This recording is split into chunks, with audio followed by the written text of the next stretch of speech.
மக்காசோளம் இப்படி அடுப்பில் சுட்டு சாப்பிட்றது யாருக்கு ரொம்ப பிடிக்கும்? இங்கே பாருங்கள், நல்லா பச்சை மக்காசோளம் லைட்டாக தீஞ்ச மாதிரி அப்படியே தீஞ்சு பாருங்க, நான் ரொம்ப தீய விட்டேன், தீயாத மாதிரி அப்படியே சுட்டு சாப்பிட்டா தேவாமல் மருந்த மாதிரி இருக்கும்.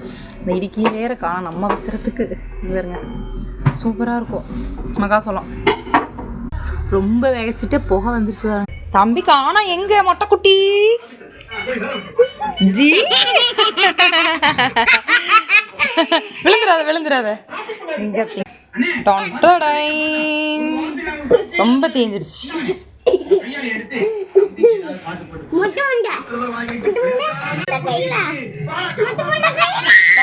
தரேன் உளுச்சு தரேம்மா.